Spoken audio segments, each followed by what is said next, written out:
भगवते वासुदेवाय नमः। श्री राधारमण विजयते तराम्।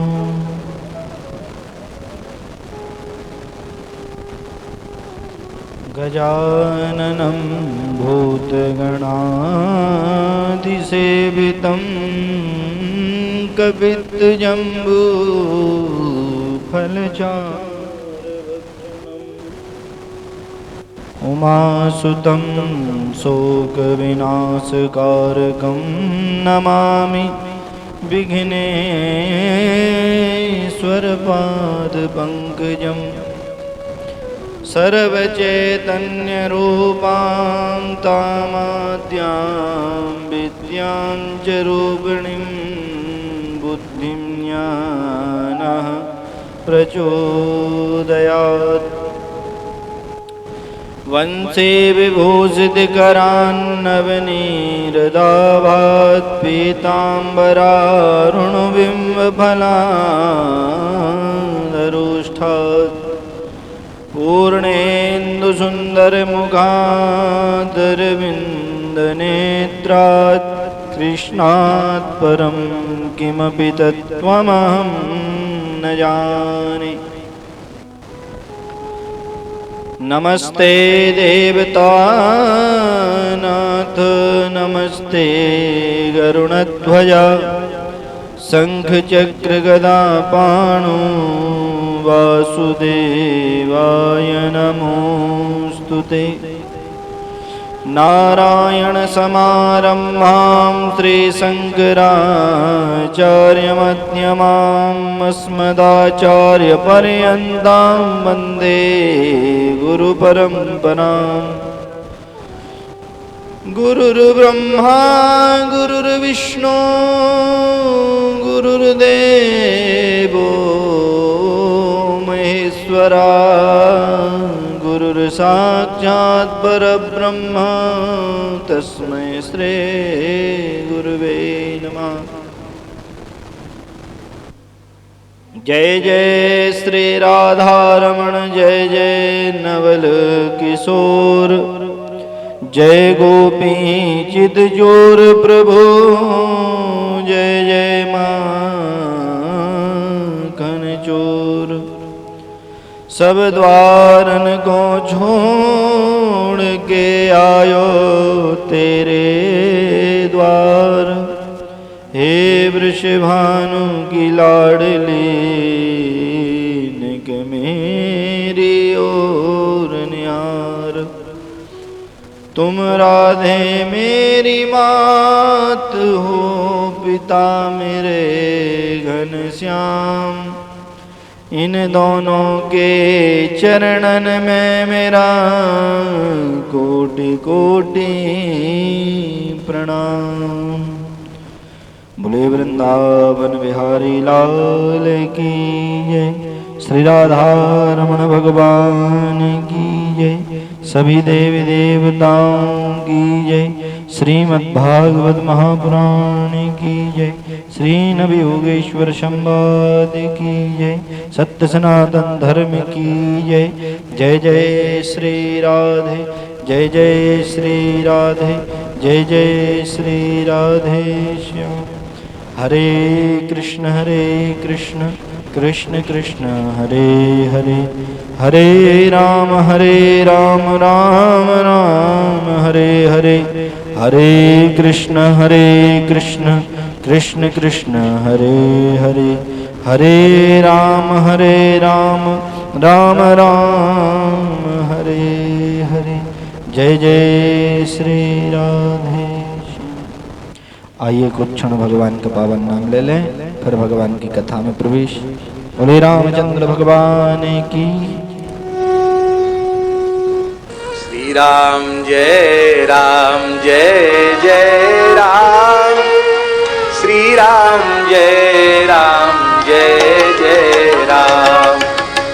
श्री राम जय जय राम।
जय जय श्री राधे श्याम।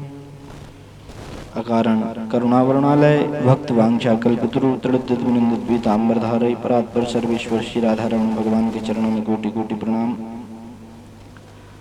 आकर के अपने स्थान ग्रहण करें। परा भगवती चरण जगदम्बा के चरणों में कोटि कोटि प्रणाम। आकर के अपने स्थान ग्रहण करें एवं समस्त वैष्णव समुपस्थित समस्त वैष्णव भक्त भगवत शरण अनुरागी श्रोत्रिय वृंद मात्र शक्ति माताएं यूट्यूब फेसबुक चैनल आदि के माध्यम से देख रहे भगवान की कथा, समस्त भक्तों के हृदय में बैठे भगवान को प्रणाम और सबको राधे राधे।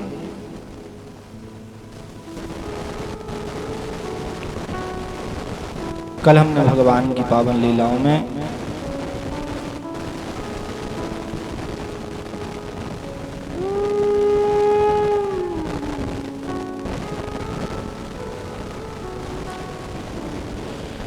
विभिन्न बातों को श्रवण किया।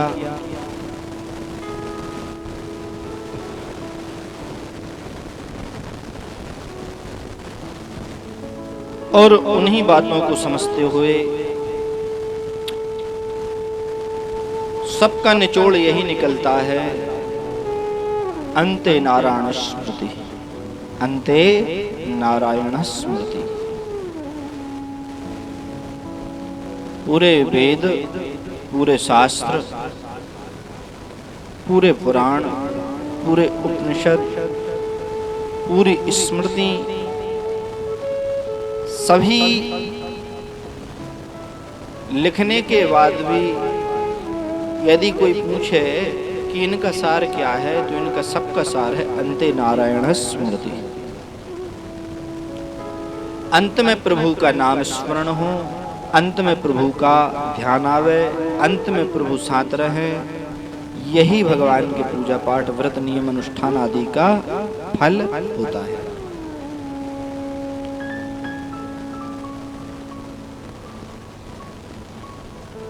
गिनती 1 से प्रारंभ होती है 9 तक, फिर 10 आ जाती है। और 10 में यदि शून्य को अलग कर दिया जाए तो 1 ही बचता है। 10 में 1 शून्य और जोड़ दो 100 हो गए, 1 शून्य और जोड़ दो 1000 हो गए, 1 शून्य और जोड़ दो 10,000 हो गए, 1 शून्य और जोड़ दो 1 लाख हो गए, 1 शून्य और जोड़ दो तो गिनती बढ़ती जाती है। और यदि किसी ने शून्य से कहा कि अब तुम ही रहे आओ और वो बाजू वाला 1 अलग हो गया तो 0 बटा 0, 0 का 0 रह जाता है, फिर उसकी कोई अहमियत नहीं है। तो जो एक है वही है परमात्मा, और उससे जुड़ने के बाद हर मनुष्य की सत्ता हो जाती है।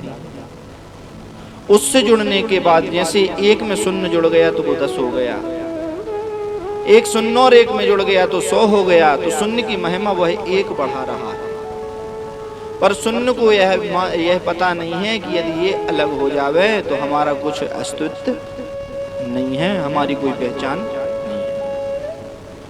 तो ऐसे ही शून्य को एक बार अभिमान आ गया कि मैं 1 करोड़ 1 अरब 10 अरब ऐसा मैं बढ़ गया हूँ, तो एक ने कहा भैया तू ही बढ़ा रहा है, मैं अलग हो जाता हूँ। तो उस शून्य में से 1 अलग हो गए तो वे शून्य के शून्य ही शून्य बचे रहे, उनकी ना कोई गिनती है ना उसको कोई देखता है, महिमा तो कोई 1 ही बढ़ा रहा है। ऐसे ही प्रत्येक मनुष्य के जीवन को कोई चला रहा है तो वो है कौन? परमात्मा। हम भले ही समझे, हम भले ही ये कह दें कि ये सब हम कर रहे हैं, हमारा किया हुआ है, हम कितने ही धन कमा लें, कितने ही वैभवशाली हो जाएं, कितने ही संपन्न हो जाएं, पर हमें ये बात हमेशा याद रहनी चाहिए कि सबको चलाने वाला कौन? वह एक परमात्मा है।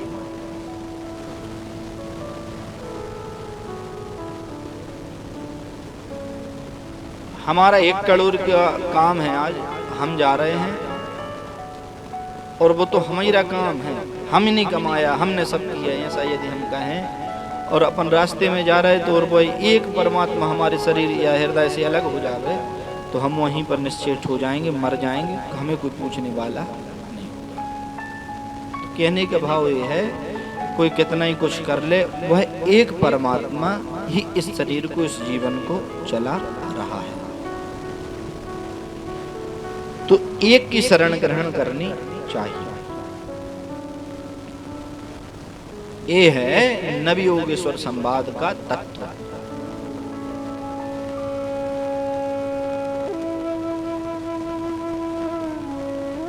नेमिषारण्य की पावन धरा पर सोनकादि 88,000 ऋषि प्रश्न कर रहे हैं और सूत जी उत्तर दे रहे हैं। सुखताल में परीक्षित जी महाराज प्रश्न कर रहे हैं और सुखदेव जी उत्तर दे रहे हैं। और जनकपुरी में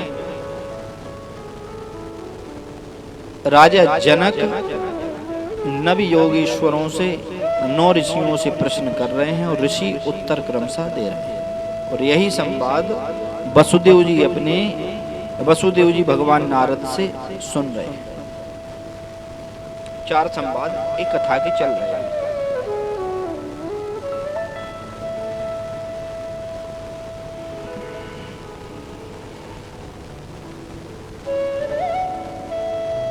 कल अपन ने कथा में ऋषियों से प्रश्न किया कि कर्म क्या है, अकर्म क्या है और विकर्म क्या है।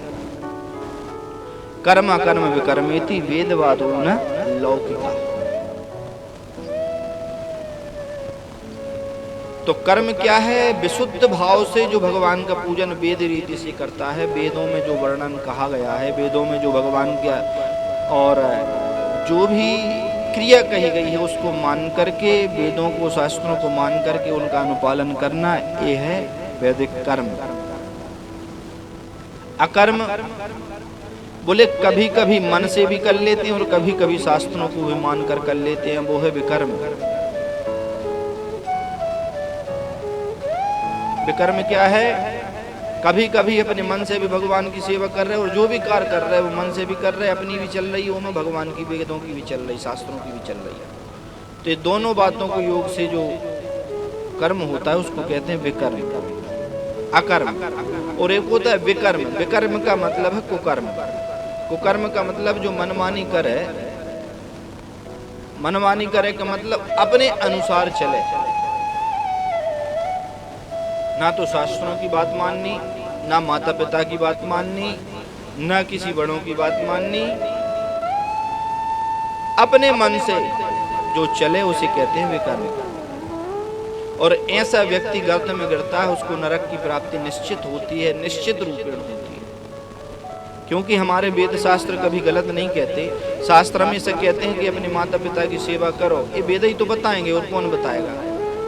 शास्त्र कहते हैं कि माता पिता की सेवा करो, अच्छे आचरण करो, तो तुम्हें यहाँ भी सुख मिलेगा और वहाँ यहाँ मूत्र चमोदते वहाँ भी सुख मिलेगा परम धाम में। एक कौन बताते हैं? वेद शास्त्र। पर इनको ना मान करके कल्ले आजकल सीधे घुसे आए घर में, ना तो मम्मी को प्रणाम किया ना पापा जी को प्रणाम किया। प्रणाम की तो एक तरफ गई, भगवान टेढ़े मुँह देखते तक नहीं माता पिता को। आए सो जाने के वो कलयुग मोबाइल लेकर बैठ गए। न तो माता को प्रणाम है ना पिता को प्रणाम है।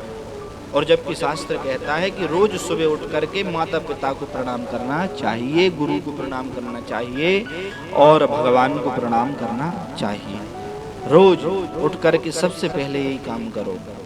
अभिवादन शीलस्य वृद्ध्यो नित्योपि सेविना। जो अभिवादन करता है, रोज अपने माता पिता को, गुरु को, भगवान को प्रणाम करता है, बोले उसकी आयु बुद्धि बल ऐश्वर्य बढ़ता है, इसमें संदेह नहीं है। शास्त्र कहते हैं माता पिता गुरु हरि के वाणी, विनय विचार करें शुभ जानी। माता पिता हरि यानी गुरु और भगवान यानी वेद की वाणी। माता पिता हरि यानी भगवान, भगवान की वाणी मतलब वेदों की वाणी, और गुरु ने जो कह दिया है उसकी बात बिना विचार करें सो भी जानी। उनने कह दिया है मुहूर्त हो ना हो, उनने यदि अपने मुख से वचन कह दिया तो वो करो, वही मुहूर्त बन जाएगा।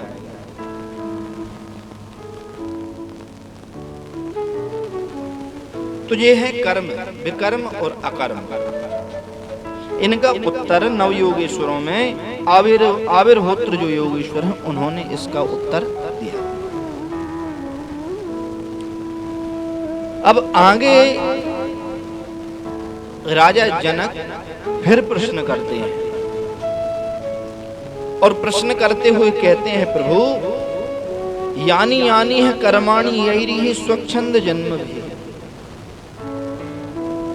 चक्रे करोतु कर्ता वा हरिस्तानी ब्रुवन्तु न। यानी यानी है कर्माणि, कर्माणि यानी है यानी जीव कर्म करता है और कर्म का फल भोगने के लिए पहले तो यहीं भोगता है, फिर भोग करके मर जाता है, फिर उन्हीं कर्मों को भोगने के लिए फिर जन्म लेता है, फिर करता हुआ फिर कर्म करता है, फिर उन कर्मों को भोगने के लिए तीसरा जन्म लेता है, तीसरे जन्म में जो कर्म करेगा फिर उनको भोगने के लिए चौथा जन्म लेगा।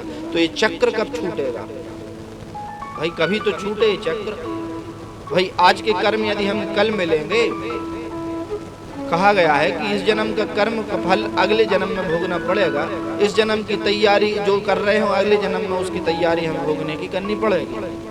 तो यानी यानी है कर्माणि यही स्वच्छंद जन्म भी। स्वच्छंद जन्म कब होता है कि भैया अपने मन से आए और अपने मन से चले गए, ऐसा स्वच्छंद तो है ही नहीं।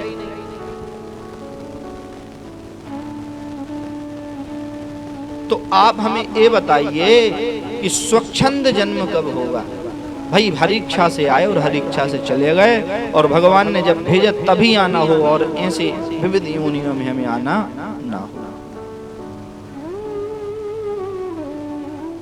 चक्रे करोतु कर्ता वा हरिस्तानी ब्रुवन्तु न। उस काल के व्यागल में हरि इच्छा से सब चले जाते हैं और उसी की इच्छा से जन्म लेते हैं। तो एक कर्मों से छुटकारा कब प्राप्त होगा? कर्मों से छुटकारा कब प्राप्त होगा? तो नव योगेश्वरों में एक योगेश्वर है द्रुमिल।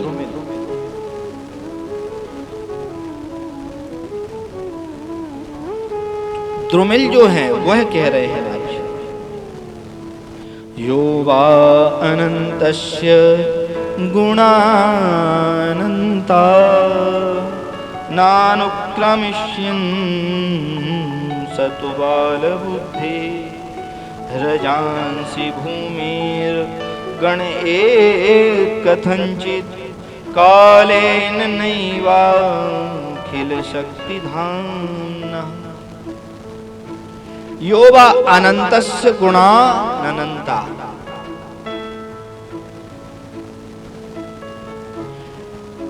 व्यक्ति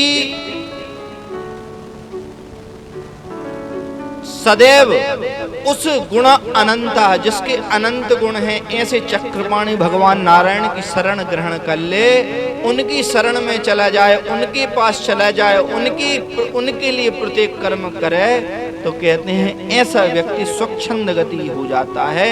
फिर भगवत आज्ञा से उसका जन्म होता है और भगवान की कृपा से और आज्ञा से वो चला जाता है। काल उसे विक्षेप नहीं करता, काल उसे विक्षेप नहीं करता। भगवान को प्रिय क्या है? बिल्कुल भोला मन। कैसा भोला मन? बोले जिसमें राग द्वेष अभिनिवेश अहमता ममता विद्या ना हो, स्वच्छंद हो, बिल्कुल सरल स्वभाव का हो। सरल स्वभाव कैसा? उसको कुछ ना पता हो, ऐसा व्यक्ति भगवान को प्रिय है। ज्ञानी भगवान को प्रिय नहीं है। अपन बैठ गए पूजा करने और अपने ज्ञान को अपन आगे कर रहे तो भगवान को वो प्रिय नहीं है। गुरु आज्ञा से जो करवा रहे हैं गुरु अपन करते चले। एक भोला आदमी था, इतना भोला कि उसे दुनिया की कोई वस्तु पता ही नहीं थी।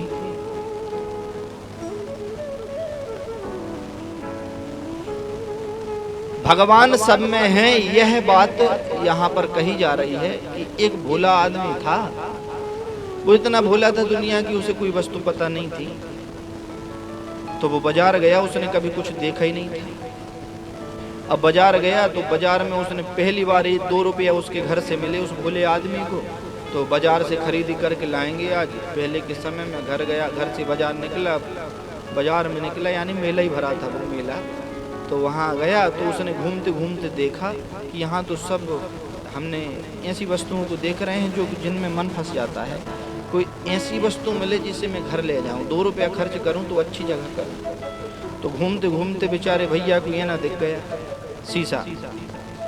अब शीशा दिख गया तो उसने जाकर के खड़े होकर के, ये ना जिंदगी में उन्हें कभी देखा ही नहीं था कि शीशा का है क्या है। सो खड़े होकर देखने लगा शीशे को, तो शीशे को देखा तो उसमें भी उसकी छवि देखे बाहर। तो उसको नहीं पता कि बहुत देर ऐसे देखता रहा। अब ऐसा हाथ करे तो शीशे में भी ऐसा हाथ हो जाए, ऐसे करे मुस्कुराए तो शीशा भी मुस्कुराने लगे।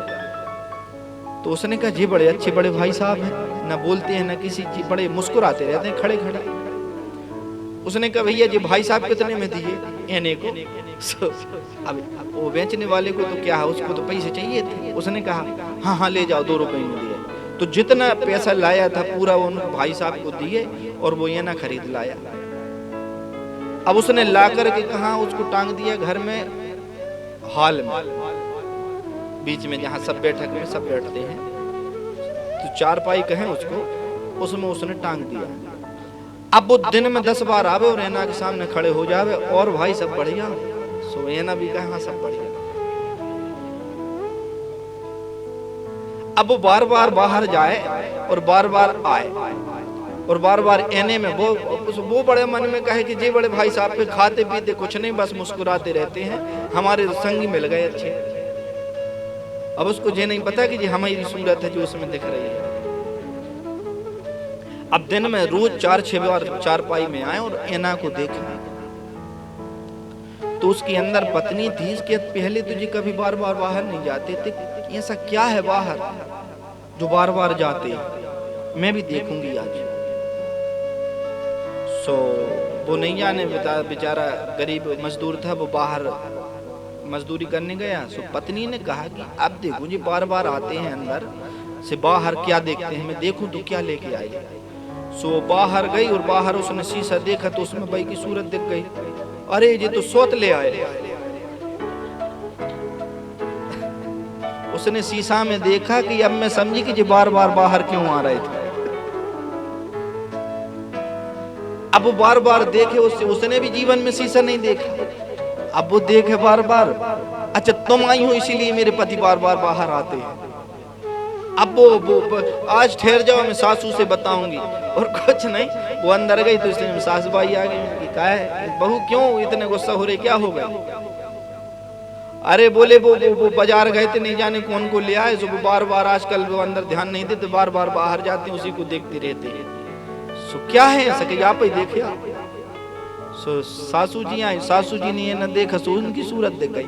अरे वाह, एक बूढ़ी दादी ले आया। अब भाई ऐना तो एक ही है, पर जितने जा रहे हैं वो उतनों को उतनी सूरत दिख रही है। अब उनने कभी ऐना देखा ही नहीं था। अब बहू कहे कि नहीं नहीं एक दुल्हनिया लेके आए हैं, सास कहे नहीं नहीं एक दादी लेके आया है। अब बाद में वो इतने में वो आ गया मजदूर। अरे बोले क्या कर रहे हो तुम दोनों यहाँ, क्या कर रहे हो? बोले तो सास कहे बूढ़ी डुकरू कहाँ से ले आए, और पत्नी कहे कि तुम जो दुल्हनिया कहाँ से ले आए। सो कहे ना तो सास है ना तो दुल्हनिया, वहां तो एक भाई साहब है। अब वो खड़ा हो गया तो उसने देखा तो उसकी छवि दिखी उसे। तो एक समझदार आदमी आया, उसने आकर के कहा कि झगड़ा क्यों कर रहे हो? बोले पत्नी कह रही कि एक बहू ले आए, माँ कह रही है कि कोई एक बूढ़ी डुगरू ले आए, बूढ़ी दादी ले आए, और मैं तो भाई साहब लेके आया हूँ। वो बुद्धिमान व्यक्ति ने कहा ना तो आप कोई व्यक्ति को लेके आए हैं, ना दादी को लेके आए, ना किसी स्त्री को लेके आए हैं, आप केवल शीशा को लेके आए हैं। वह शीशा एक है, उसमें जो देखता है उसी का स्वरूप उसे दिखाई देता है। ऐसे ही परमात्मा एक है, वो भिन्न भिन्न स्वरूपों में अलग अलग दिखाई देते हैं, पर परमात्मा एक ही है। हम में भी परमात्मा अंदर निवास कर रहे हैं, आप में भी निवास कर रहे हैं, सब में निवास कर रहे हैं। वो एक होकर के अनेक रूपों में अलग अलग जगह दिखाई देता है, पर परमात्मा है एक ही। सूर्य भगवान को हम देख रहे हैं, एक दिख रहे हैं और अच्छी कर रहे हैं, आंखें गड़ा के देख लें तो 4 छठे देखा जाएंगे। आंखों में नुगर के गड़ा दई और सूर्य भगवान को देखो सुइयां सी में से 4 छठे देखा दे, पर सूर्य भगवान है एक ही।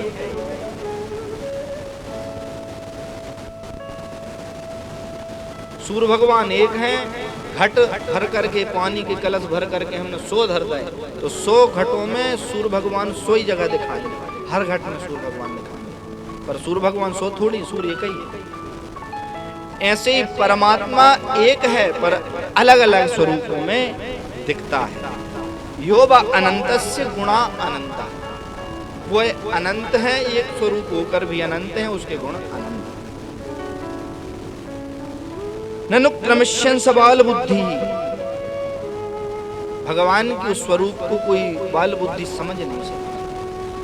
तो भगवान को समझने के लिए क्या चाहिए? बोले भगवान को समझने के लिए तो केवल हमें ऐसी बुद्धि चाहिए जिसमें स्वार्थ ना हो, जिसमें किसी प्रकार का दोष बुद्धि ना हो, बिल्कुल स्वच्छंद निर्मल मन में जन अति हो, वो निर्मल मन हो, वही परमात्मा के स्वरूप को जान सकता है।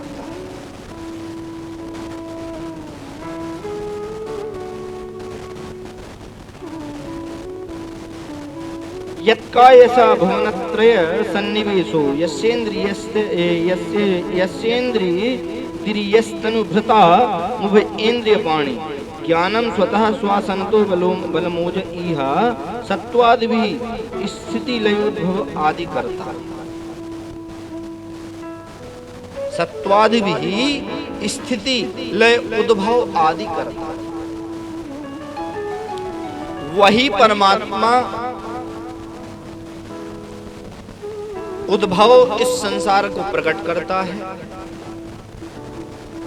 और वही परमात्मा इसका लय करा देता है। वही आदि करता परमात्मा सब में निवास होकर के सबसे हर प्रकार का कार्य करवा रहा है। यह संसार उसी परमात्मा की सत्ता से चल रहा है। हे राजन, जो उस परमात्मा को जानना चाहता है, जो उस परमात्मा को देखना चाहता है, जो उस परमात्मा को पाना चाहता है, तो केवल भगवान का स्मरण और भगवान का जपाक सिद्धिर जपाक सिद्धिर जपाक सिद्धिर न संशया, भगवान का भजन करता रहे, भगवान का स्मरण करता रहे, तो भगवान की प्राप्ति, भगवान के दर्शन उसको होंगे। प्रमाण बोले प्रमाण ये है, भक्तों के कितने नाम ले जिनने उस परमात्मा को देखा है।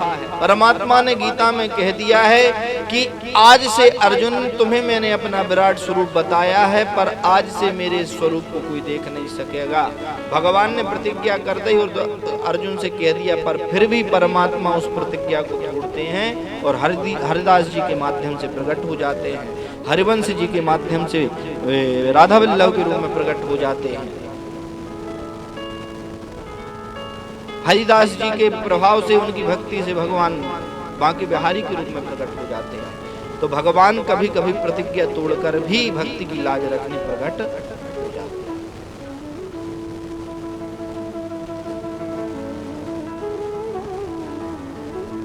विष्णु शिवाय जगताम कल्यावतीर्ण तेनाहता मधुभिदा श्रुतियो हयास्य। भगवान विष्णु ही जगत का पालन करते हैं। नारायण के 3 रूप हैं, भगवान शिव, भगवान ब्रह्मा और भगवान विष्णु। ये नारायण के रूप हैं। हमने पहले भी बताया है कि विष्णु का धाम कौन है? बोले विष्णु का धाम वैकुंठ है। नारायण का धाम कौन है? नारायण का धाम क्षीर सागर है, दूध का सागर है। और कृष्ण का धाम कौन सा है? बोले गौलोक धाम है। और राम का धाम कौन है? बोले साकेत धाम। भगवान ने जितने स्वरूप बनाए हैं, लिए हैं, अवतार धारण किए हैं, भगवान ने उतने बंगले बना दिए। जैसे एक सरकारी व्यक्ति आज नरसिंहपुर में है, कल जबलपुर ट्रांसफर हो गया तो वहां उसे एक बंगला मिल गया। दिल्ली हो गया तो दिल्ली में उसका बंगला उसने बना लिया। तो भगवान ने जितने स्वरूप धारण करे उतने अपने घर बनाते।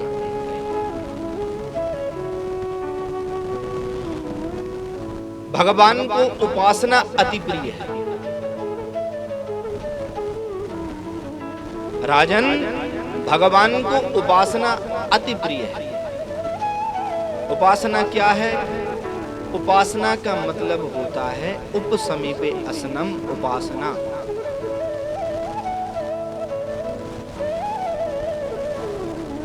जिस कार्य को करने से भगवान नजदीक आ जावे उसे उपासना कहते हैं।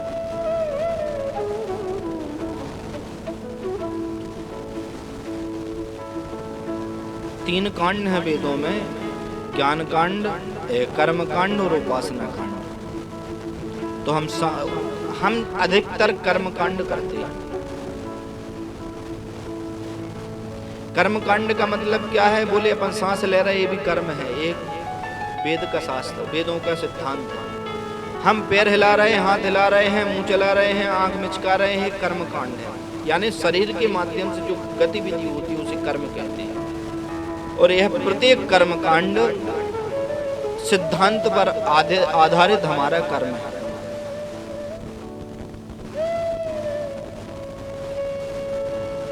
उपासना और कर्म कांड में भगवान को प्रिय क्या है? बोले कर्म कांड में भगवान को, जैसे कर्म कांड का मतलब है हम भगवान की विधिवत पूजा करते हैं, अर्चा करते हैं, वो है कर्म कांड। आज शंकर सोमवार है उदाहरण के लिए, अगले सोमवार आने वाला है, उसमें हम भगवान का अभिषेक करेंगे, यह है कर्म कांड। विधिवत षोडशोपचार से भगवान की पूजा करेंगे, दूध दही घी से शक्कर से भगवान का अभिषेक करेंगे, यह है कर्म कांड। तो उपासना क्या है? बोले हम उस कर्म के करने में जो हम व्रत रहते हैं वो है उपासना।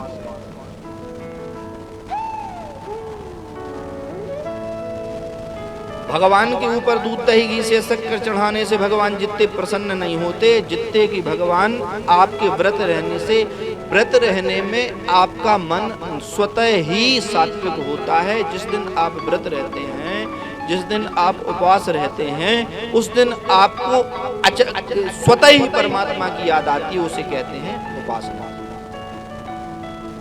एक चोट पंडित जी पूजन करा रहे हैं, पूजन करते करते हम बातों में लग जाते हैं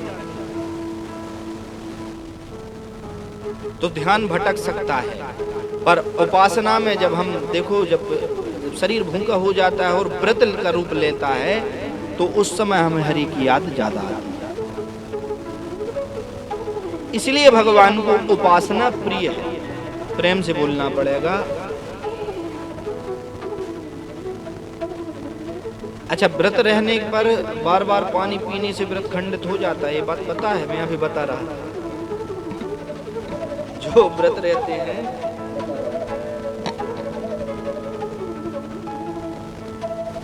बता दें, व्रत की बात आई है तो व्रत के विषय में बता ही दें। अग्नि पुराण में लिखा है, शास्त्र का प्रमाण दे रहा है। अग्नि पुराण में लिखा है, असकृज्जल पानच्च ताम्बूलस्य च भक्षणात् उपवासः प्रदुष्येत दिवा स्वप्नाच्च मैथुनात्। जो व्रत रहे, जो व्रत रह रहे हैं, अब यदि अभी जो नहीं रह पाए हैं तो अब जो आज से 5 दिन 6 दिन कल से रहेंगे व्रत पुरुषोत्तम मास का, कम से कम 5-6 दिन तो रहना चाहिए। पूरे महीने भर स्नान नहीं कर पाए तो 5 दिन तो कर लेना चाहिए, और स्नान भी नहीं कर पा रहे तो दीपदान तो कर लेना ही चाहिए, और दीपदान भी नहीं कर पा रहे तो कथा तो सुन लेना ही चाहिए, और कथा भी नहीं सुन पा रहे तो मनुष्य जीवन का खिलाने। ये समझे तुम कुत्ता जो सुबह चिरैया सफल लेती, भगवान के सामने ही नहीं जा पा रहे, अभी तो राक्षस प्रवृत्ति के लोग हैं। तो जो व्रत हैं उनके लिए कहा गया है कि जो व्रत रह करके बार बार पानी पीते हैं उनका व्रत खंडित होता है, दूषित होता है। सही साठ व्रत कौन है? बोले 2 बार जल 1 बार फल, यानी फलाहार। तो ये व्रत का नियम है। अब इतना नहीं चल पा रहा है तो 4 बार जल और 2 बार फलाहार ले लो भाई, दिनों दान में, दिनों रात में। उपासना का मतलब तो यही है। उपवास का मतलब क्या है? उपवास यानी उपासना, आज भगवान की आराधना करनी है। तो अनेक बार जल पीने से व्रत खंडित हो सकता है। पान खाने से व्रत खंडित होता है। व्रत रह करके जो पान खाते हैं उनका व्रत खंडित हो जाता है। और सुन लो, व्रत करने के बाद यदि जो व्यक्ति उपवास प्रदुष्येत दिवा स्वप्नाच्छ, जो व्रत रह करके सो जाते हैं दिन में, उनका व्रत दूषित हो जाता है, खंडित हो जाता है। प्रेम से बोलना पड़ेगा। इसलिए यदि व्रत रह रहे हैं तो सोना दिन में नहीं चाहिए। दिन में तो सोना ही नहीं चाहिए। सोने के लिए तो रात बनाई है भगवान ने। तो व्रत रह करके 3 चीजें नहीं करना। फलाहार तो ठीक है और जल भी ठीक है, 2-4 बार पी लो। अब खैर वैसे भी अब कुछ खाते नहीं है तो प्यास तो वैसे ही नहीं लगती। प्यास तो जब लगती जब खूब खा ले।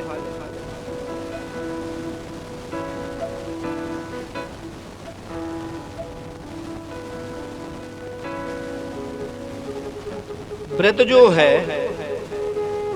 व्रत गौतम स्मृति में लिखा है, अष्टौ तान् व्रतकनानि आपो मूलम घृतम पयः हविर्ब्राह्मण काम्या च गुरुर्वाचन मोषधम। यह 8 वस्तु व्रत में खा लेने के बाद भी व्रत टूटता नहीं है। कौन कौन सी 8 वस्तु? एक व्रत गौतम स्मृति में लिखा है कि व्रत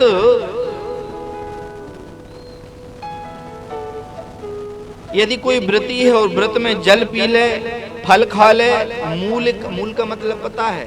मूल का मतलब है जड़, कंद और मूल, जड़ से उत्पन्न जो भी फल है उसको खाने से, हविष्य को कहते हैं घी को, घी खाने से और ब्राह्मणों की इच्छा पूर्ति करने से, गुरु का वचन तथा औषधि, बीमार हैं और व्रत हैं और औषधि खा ले तो व्रत खंडित नहीं होता है।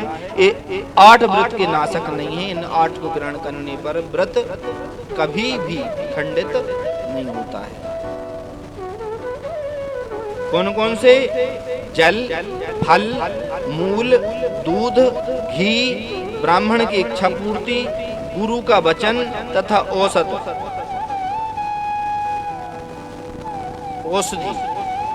इनको मानने से, खाने से, पान करने से व्रत खंडित नहीं होता है। और सुनो व्रत की महिमा। उपवास करने वाले मनुष्य को कांसे के बर्तन, मसूर की दाल, चना, मधु यानी शहद और दूसरे का अन्न कभी नहीं खाना चाहिए। जो व्रत रह रहे हैं, जो व्रत कर रहे हैं, उनको कहा गया है अग्नि पुराण में, कास्यम मासम मसूरम च चणकम कोरत्रतूषकम साकम मधुवारान्नम च त्यजेत उपवासनम।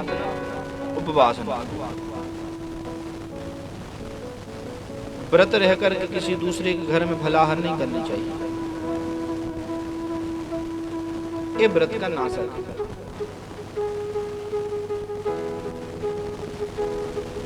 उपवास करने वाले मनुष्य को कांसे का बर्तन, जिस दिन आप उपवास हैं, कांसे के बर्तन का बिल्कुल उपयोग ना करें, ना तो भगवान की सेवा में और ना तो स्वयं उसमें कुछ ग्रहण कर रहे हैं तो।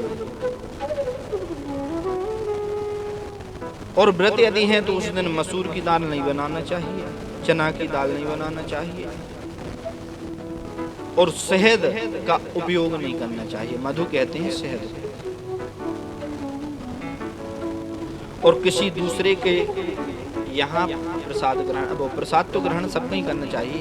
फल, आहार या अन्न कभी नहीं खाना चाहिए।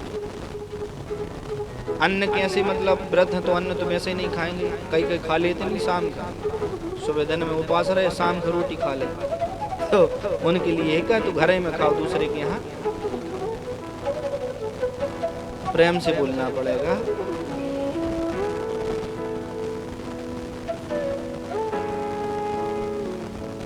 व्रत के दिन तेल भी नहीं लगाना चाहिए। तेल लगाने वाला व्यक्ति रोर और नरक की प्राप्ति करता है, इस शास्त्र में लिखा है। मत्स्य पुराण में लिखा है कि उपवास के दिन शरीर में तेल लगाने से, तेल लगाकर नहाने से हमें नरकों की प्राप्ति हो सकती है। साधा व्रत का मतलब है उस दिन हमें ज्यादा न सजना चाहिए न संवरना चाहिए, बिल्कुल सादगी से रहना चाहिए। सादगी के मतलब है स्नान कर लिए और केवल भगवान का भजन, ये है व्रत का मतलब।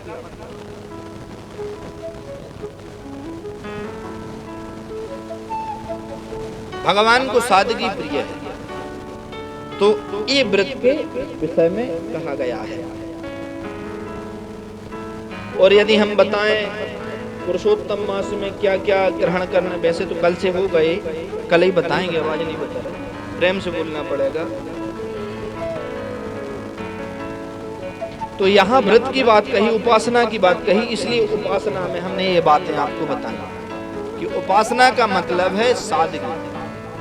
सादगी का मतलब है केवल भगवान की चर्चा, भगवान का नाम और भगवान के प्रति समर्पण। ये है उपासना का मतलब।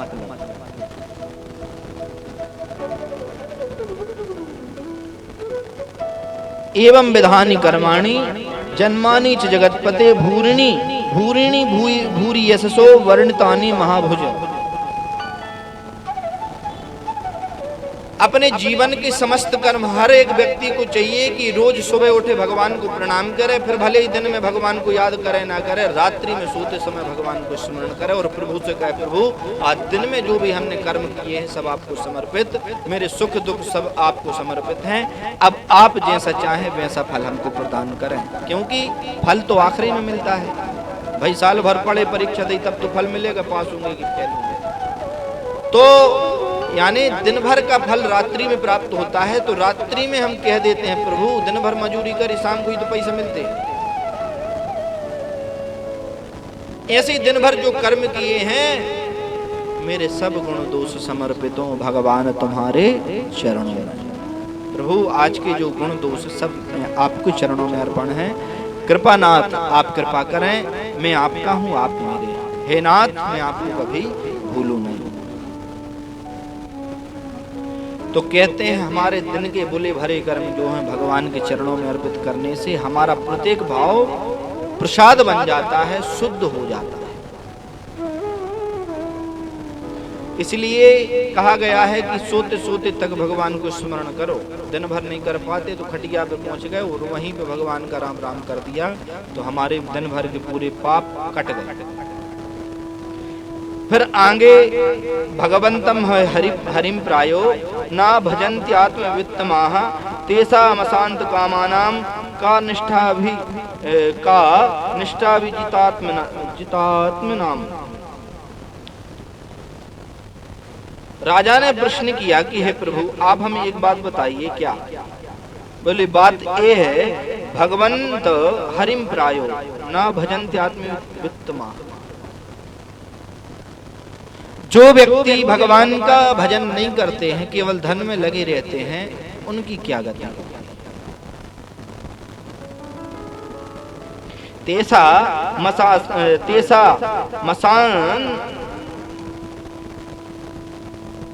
तेसा मसांत कामानाम का निष्ठा विजितात्मनाम।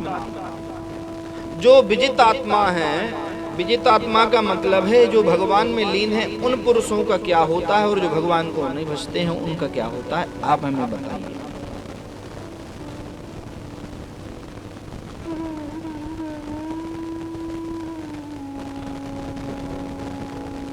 बोले भगवान नवि योगेश्वरों में जो चमस है,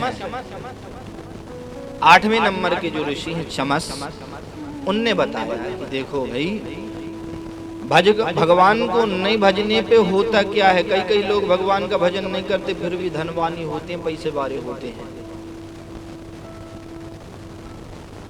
और कई कई दिन रात भगवान को सामने अगरबत्ती दे रहे, अगरबत्ती धूप बत्ती घुमा रहे, फिर भी उनके यहाँ न तो पैसा टिक रहा है, ना तो उनके यहाँ कोई सुख आ रहा है, ना तो उनकी किसी प्रकार की कोई सुविधा आ रही है, और दिन रात भगवान को भज रहे हैं।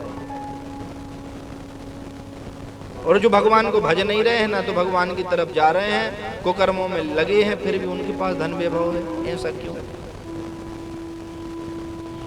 तो ऐसा इसलिए है, जो भी व्यक्ति जो कुछ धन ऐश्वर्य वृद्धि प्राप्त करता है वो केवल अपने प्रारब्ध के अनुसार प्राप्त करता है। घर में 5 भैया हैं, 4 रोड खशाब हैं और 1 अमीर है। ऐसा क्यों? बोले ऐसा इसलिए कि सब अपने अपने भाग्य को लेकर के आते हैं।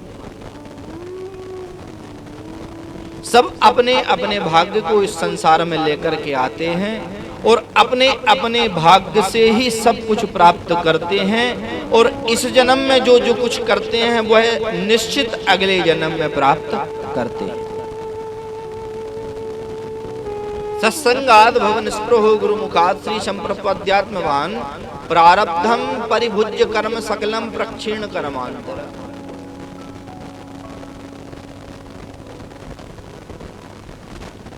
कर्मों का भोग सब प्राप्त करते हैं और कर्म जब तक चलते हैं तब तक तो वो सुख सुविधाएं प्राप्त करते हैं। और जैसे जैसे कर्म खत्म होते जाते हैं, प्रारब्ध कर्म खत्म होते जाते हैं, ज्यों ज्यों वह घटते जाते हैं, रोड पे आते हैं। अपन ने कई लोगों को देखा है जो करोड़पति थे आज रोडपति हो गए, खाने के लिए नहीं किराए से रह रहे।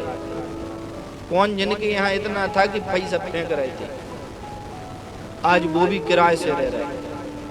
और कई कई को अपन ने देखा है कि जिनके पास कुछ नहीं था आज वो बंगलों में रह रहे। क्यों? क्योंकि जब उनके प्रारब्ध खत्म हो गए बड़े लोगों के तो वो जमीन पे आ गए, और जिनके प्रारब्ध चालू हुए हैं वो अब धीरे धीरे बढ़ रहे हैं। पर उस प्रारब्ध में कर्म भी जरूरी है। बिना कर्म करें भी कुछ प्राप्त नहीं होता है।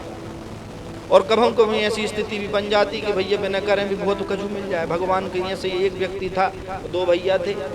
सो एक कर्महीन था, वो पड़ा रहता। उसकी पत्नी कहती कछु तो कर लो, तुम्हारा वो छोड़ बड़ो भैया देखो कितना अमीर बन गया, घर में ट्रैक्टर खड़ा है।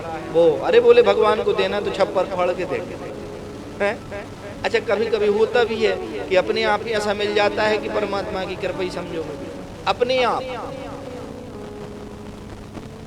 मेहनत नहीं करी फिर भी हमें प्राप्त हो गया। वो कहे कि मेरे भाग्य में होगा तो मुझे मिलेगा। अब वो जी तो कहे, पर पत्नी बेचारी हंस के लेके चारों काट भी जाए और गैयों को ढोरों को चरावे, पर जे बढ़िया खटिया पे पड़ा, अरे भगवान को देना तो छप्पर फाड़ के देंगे। और बड़ा भैया था, मेहनत कर रहा था, मेहनत करते करते उसने सबको जोड़ लिया।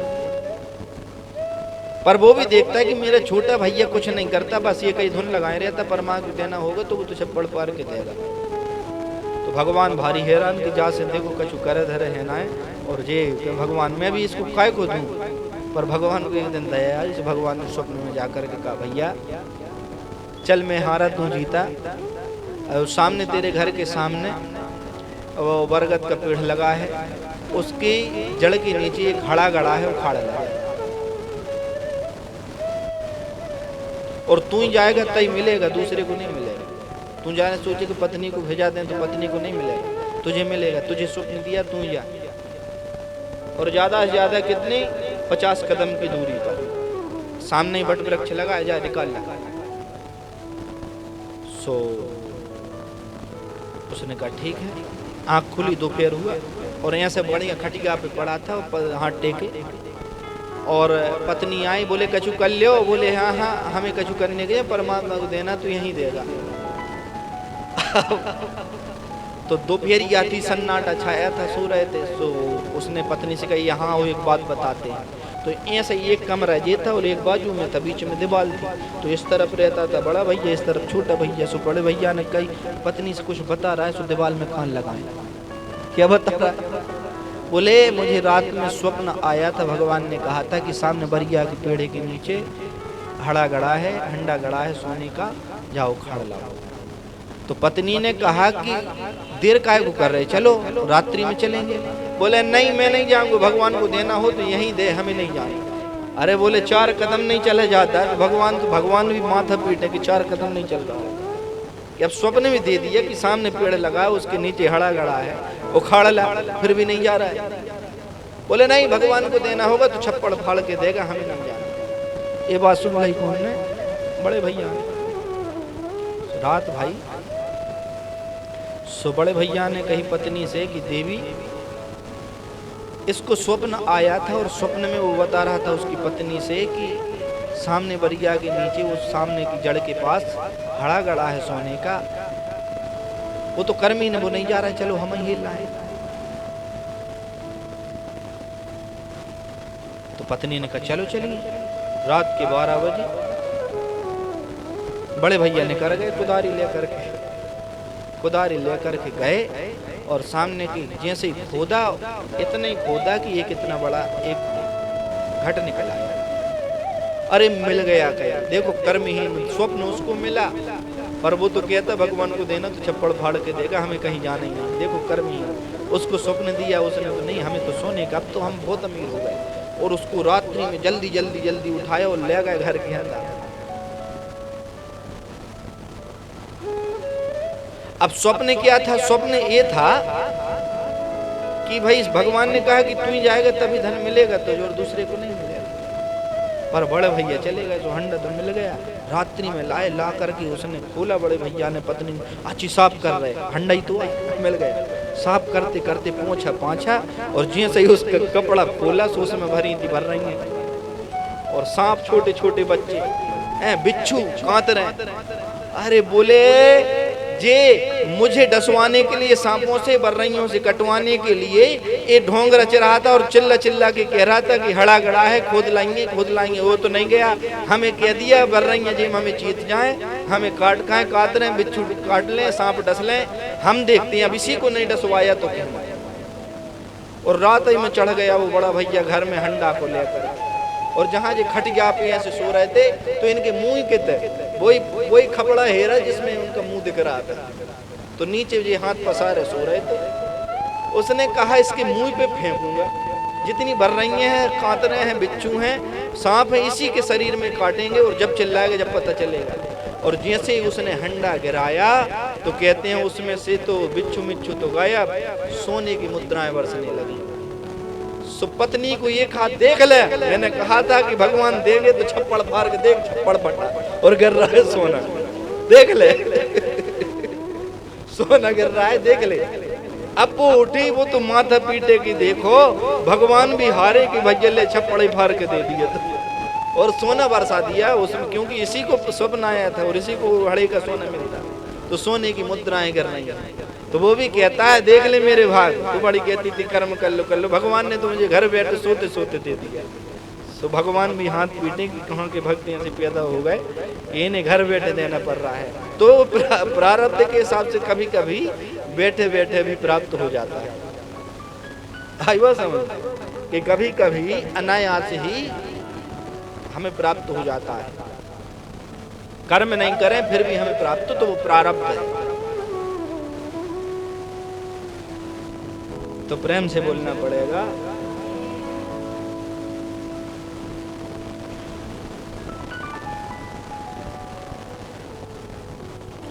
शास्त्रों में कहा गया है, हे राजन,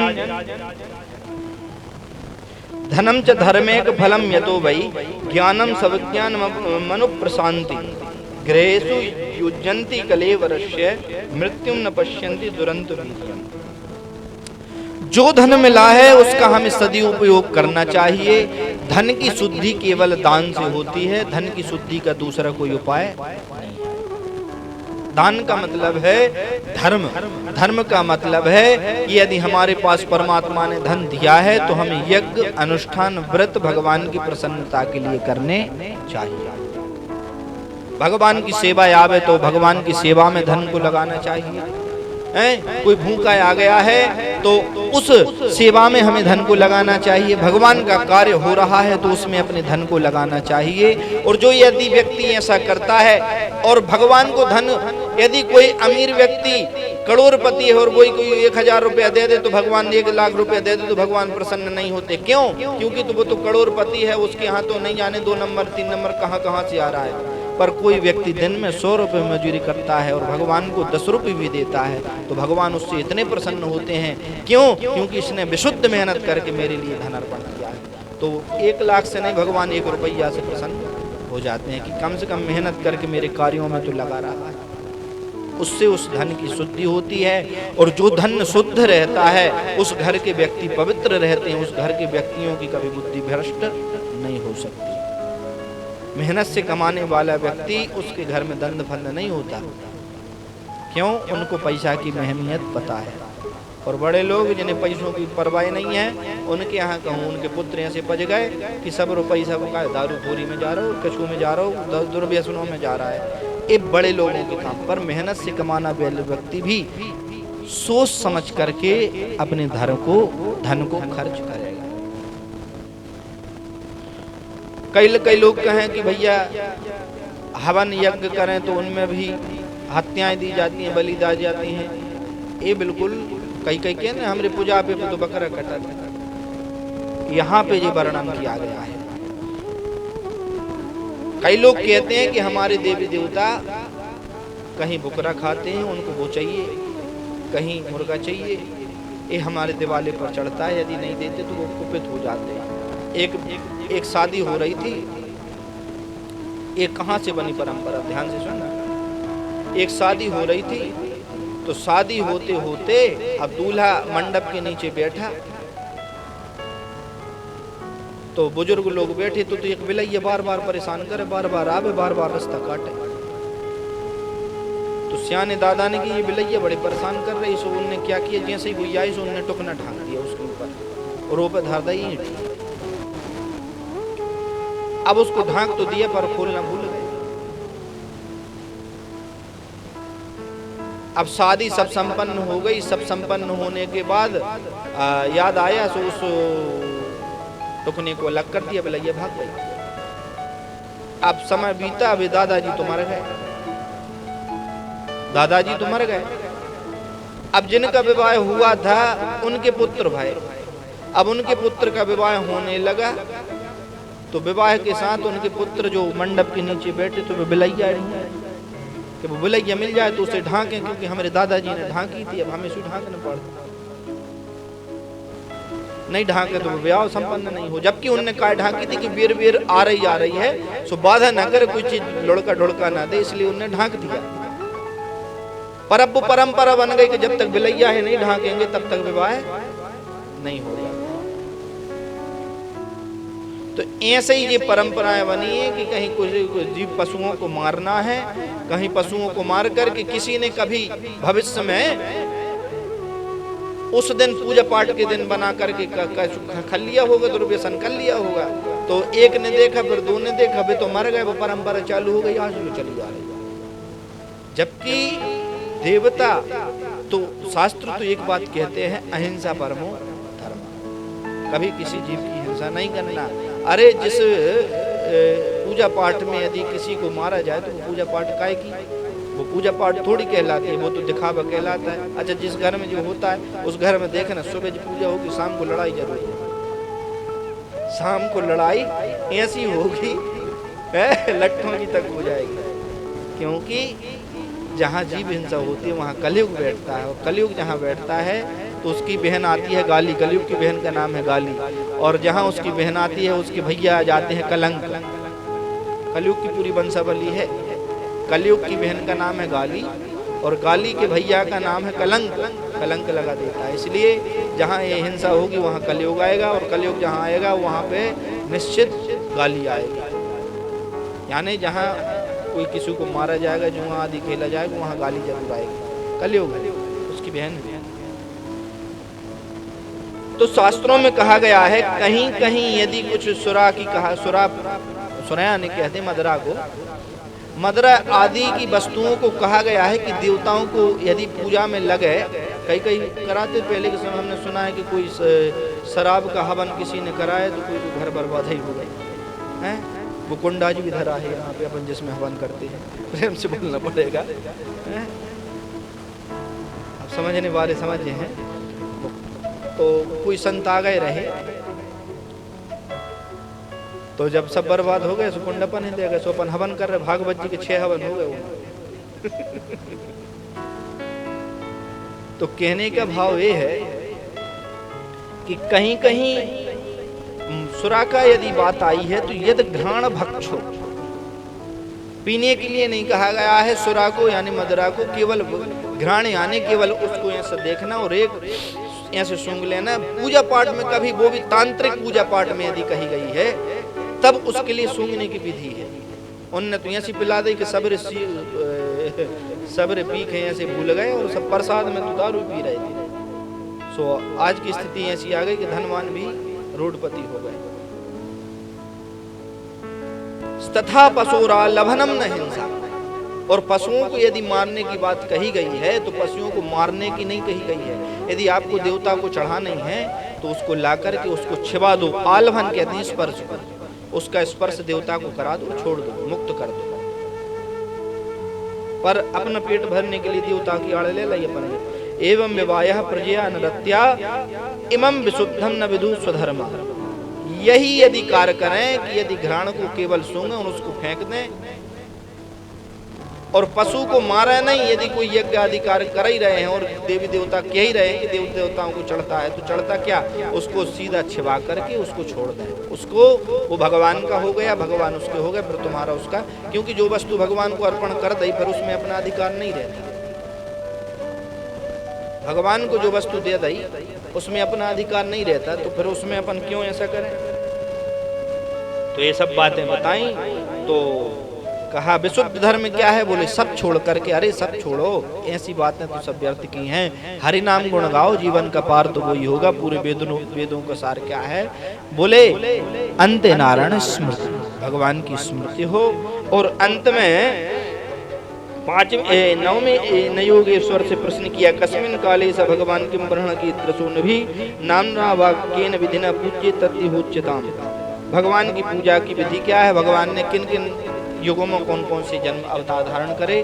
तो भगवान ने सतयुग में भगवान यज्ञ के रूप में थे, त्रेता में भगवान राम के रूप में प्रगटे, द्वापर में भगवान कृष्ण के रूप में प्रगटे, और कलयुग में भगवान कल्कि के रूप में अवतार लेंगे। ये भगवान का स्वरूप है।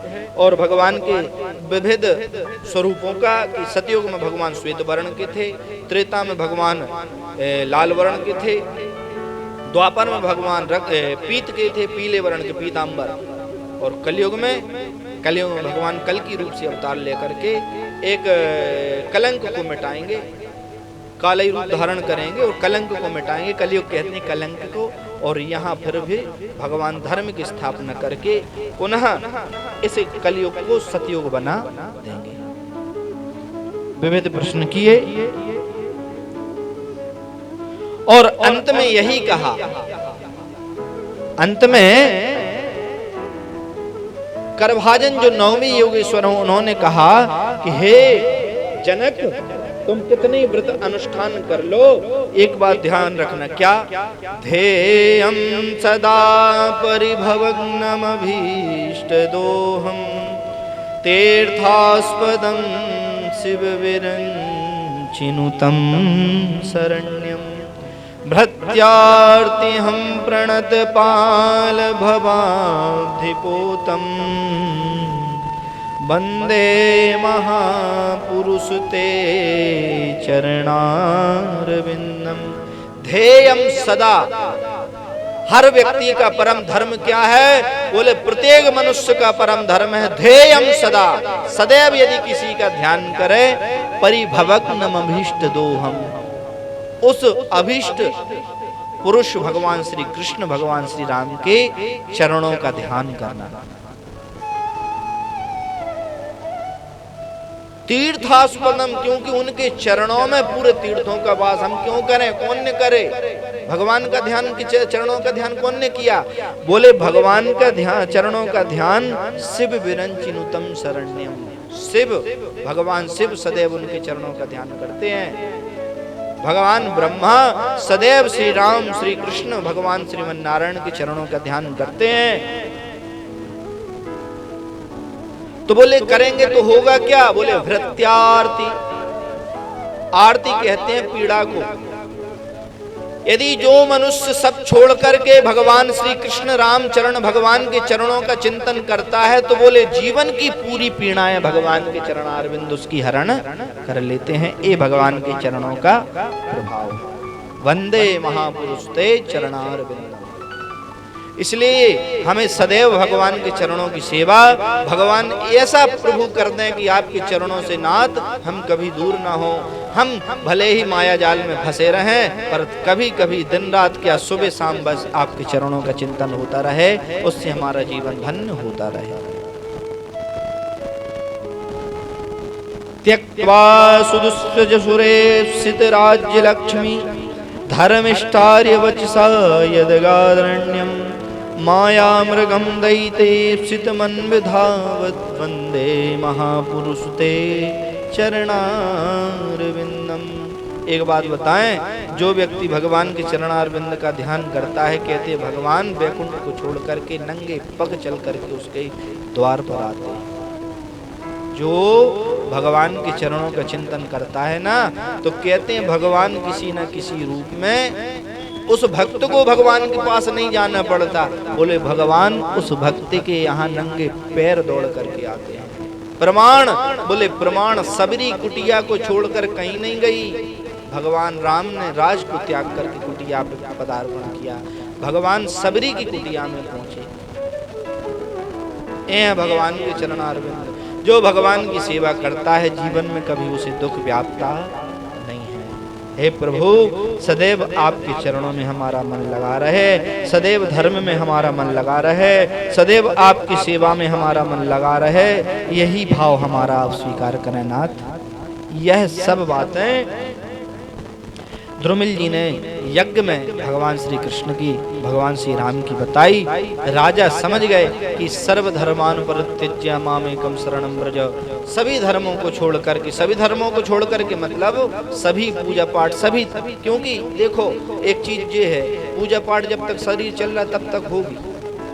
हैं? भगवान का अभिषेक कर रहा है, भगवान के मंदिर जा रहा है, वो कब तक होगा? जब तक शरीर चल रहा है। अच्छा, जिस दिन शरीर नहीं चलेगा वो दिन तो बैठना ही पड़ेगा। तो वो उस दिन क्या करेंगे? स्नान भगवान को कब तक कराएंगे? जब तक शरीर चलेगा। चंदन कब तक लगाएंगे? जब तक शरीर चलेगा। और जब जिस दिन शरीर नहीं चलेगा फिर तो केवल माला लेकर नाम ही नाम करना पड़ेगा। तो चंदन क्यों लगाया जाता है? अभिषेक क्यों किया जाता है? क्योंकि बाद में प्रभु आपका नाम सहज हो जाए, जप लेंगे। इसलिए सर्वधर्मान परित्यज्य।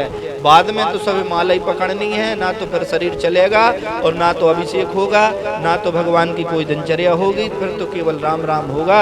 इसलिए उस नाम को बाद में कायले अभी से प्रारंभ कर देना चाहिए। भगवान की माला जपने में कोई शर्म कभी नहीं होनी चाहिए। गायन विलज्जो, भगवान की कथा में, भगवान के गान में, भगवान की लीला में और भगवान के नाम में जो व्यक्ति शर्म करता है वो 84 के चक्कर में पड़ा रहता है, उसे कभी मुक्ति प्राप्त नहीं होगी। इसलिए गायन विलज्जो, लज्जा को छोड़ करके भगवान की सेवा करना इस श्रेष्ठ मनुष्य का धर्म है और इसी से उसका बेड़ा पार होगा। प्रेम से बोलना पड़ेगा। तो यह नवयोगेश्वर संवाद की कथा 7 दिन हमने बड़े प्रेम और भाव से सुनी और तत्व की चर्चा है, ज्ञान की चर्चा है, उपासना की पद्धति है। तो आज हम ये चर्चा यहीं पर विश्राम करते हैं।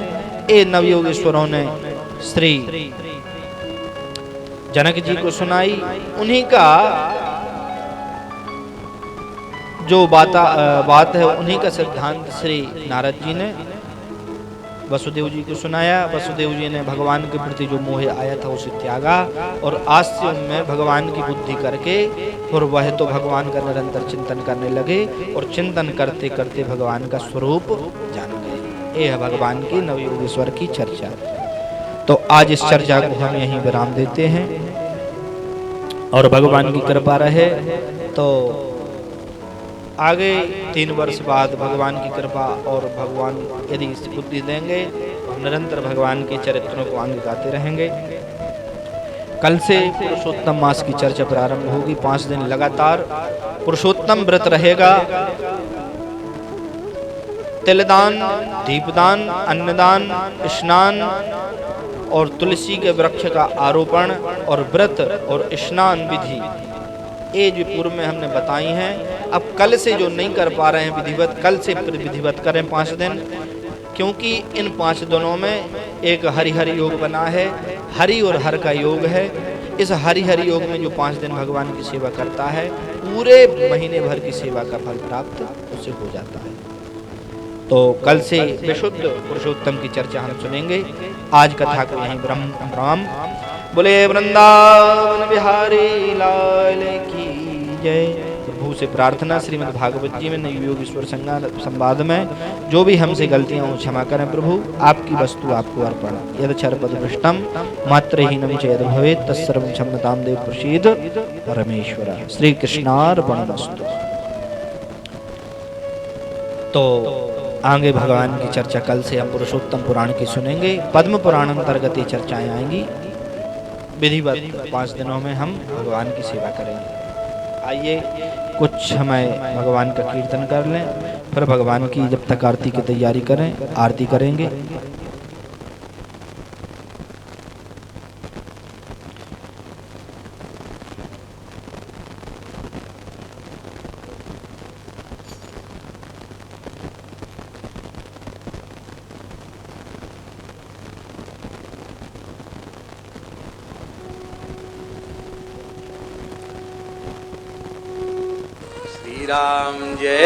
राम जय जय राम।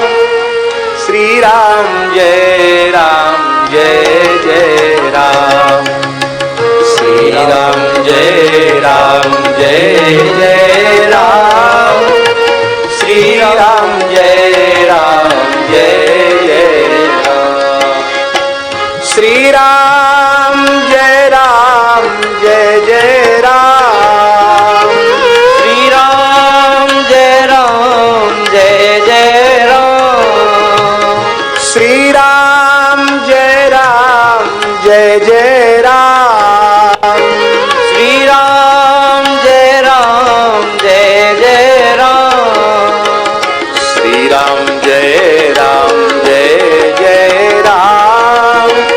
श्री राम जय जय राम। श्री राम जय जय राम। श्री राम जय जय राम। श्री राम जय जय राम। श्री राम जय जय राम। श्री राम जय जय राम। श्री राम जय जय राम। श्री राम जय जय राम।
राम जय जय राम श्री राम जय राम जय जय राम श्री राम जय राम जय जय राम श्री राम जय राम जय जय राम श्री राम जय राम जय जय राम श्री राम जय राम जय जय राम श्री राम जय राम जय जय राम श्री राम जय राम जय जय राम श्री राम जय राम जय जय राम श्री राम जय राम जय जय राम श्री राम जय राम जय जय राम श्री राम जय राम जय जय राम। आइए भगवान की आरती करें। ओम चंद्रभावन सोजात चक्षुः सूर्यो वजायत श्रोत्रात् वायुषु प्राणस्य मुखात् अग्निर्जायत ओम मायितगुं मवेः प्रजननं यद्वीरगुं सर्वगुणागुं स्वस्तेयात्मसनि प्रजासनि पशुनो लोकसन्नवशनिघ्निं प्रजं बहुलं मेघरुत्पन्नं पयोरिद्वशमासु दत्ता। ओम चंद्रभावन सोजात चक्षुः सूर्यो वजायत श्रोत्रात् वायुषु प्राणस्य मुखात् अग्निर्जायत।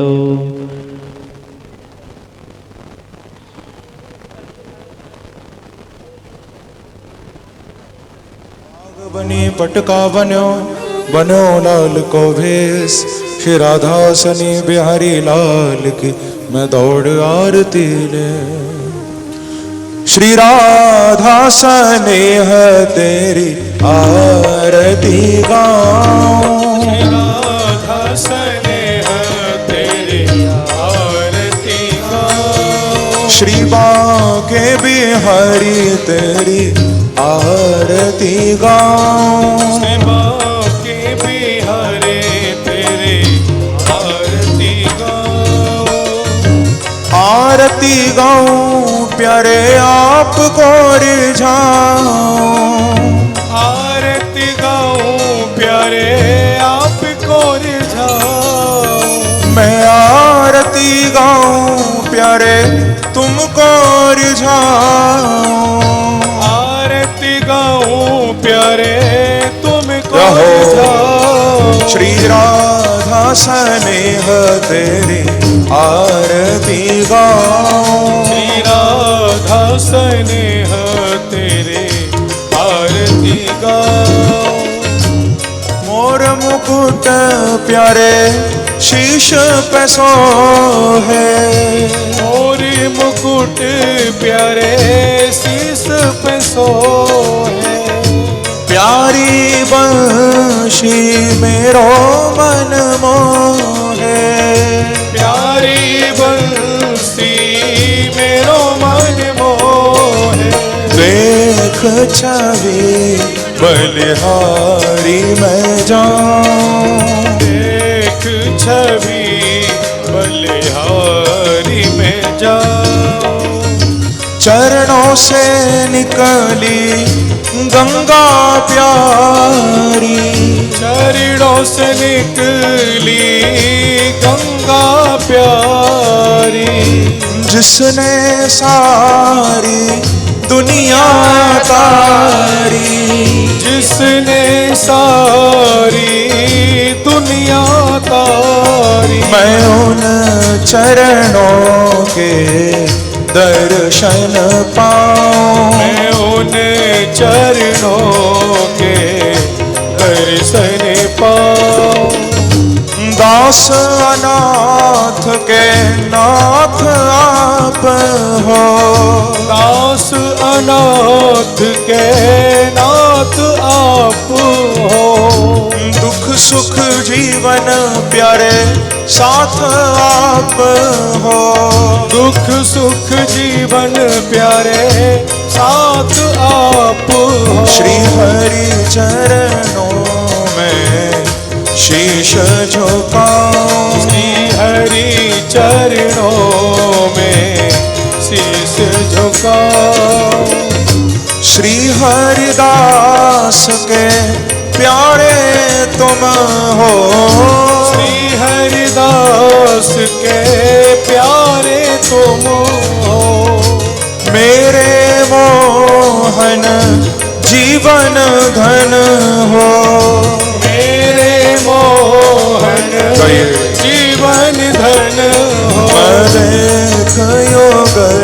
छवि बलि बलि जाऊं। मैं देखी युगल छवि बलि बलि जाऊं। श्री राधा स्नेह तेरी आरती गाऊं। श्री राधा स्नेह तेरी आरती गाऊं। आरती गाऊं प्यारे आपको रिझाऊं। आरती गाऊं प्यारे आपको रिझाऊं। मैं आरती गाऊं प्यारे हृदय में बसाऊं। आरती गाऊं प्यारे हृदय में बसाऊं। श्री राधा स्नेह तेरी आरती गाऊं। श्री राधा स्नेह तेरी आरती गाऊं। श्री बांके बिहारी तेरी आरती गाऊं। श्री बांके बिहारी तेरी आरती गाऊं। आरती गाऊं प्यारे आपको रिझाऊं। आरती गाऊं प्यारे आपको रिझाऊं। मैं आरती गाऊं प्यारे तुमको रिझाऊं। आरती गाऊं प्यारे तुमको रिझाऊं। श्री राधा स्नेह तेरी आरती गाऊं। श्री राधा स्नेह तेरी आरती गाऊं। श्री बांके बिहारी तेरी आरती गाऊं। श्री बांके बिहारी तेरी आरती गाऊं। कर्पूर गौरम करुणावतारम संसार सारम भुजगेन्द्रहारम सदा वसंतम हृदयारविंदे भवम भवानी सहितं नमामि। मंदारमालांगुलदालकाय कपालमालांकितशेखराय दिव्यंबराय च दिगंबराय नमः शिवाय च नमः शिवाय। त्वमेव माता सखा त्वमेव विद्याद्रवणं त्वमेव सर्वं मम देवदेव। गुरुर्ब्रह्मा गुरुर्विष्णु गुरुर्देवो महेश्वरा। गुरुर्साक्षात् परब्रह्म तस्मै श्री गुरुवे नमः। जलेन शीतले कर्णज्वाला मालिनी आत्मादिबन्धनम् जलघुमादों जलेन शीतलेन कर्णज्वालामालिनी आत्मादिबन्धनं जज्ञेन जग्नमाय जन्त देवास्तान् धर्माणि प्रथमान्यासन्नते नागमहिमानः सचन्त जत्र पूर्वे शात्याः सन्ति देवाम्मा। ओम एकदन्ताय विद्महे वक्रतुण्डाय धीमहि तन्नो दन्ति प्रचोदयात्। हरे ओम नन्दनन्दनायै च विद्महे यशोदानन्दनायै च धीमहि तन्नो कृष्ण प्रचोदयात्। हरे ओम वृषभानुसुतायै च विद्महे कृष्णप्रियायै च धीमहि तन्नो श्रीराधे प्रचोदयात्।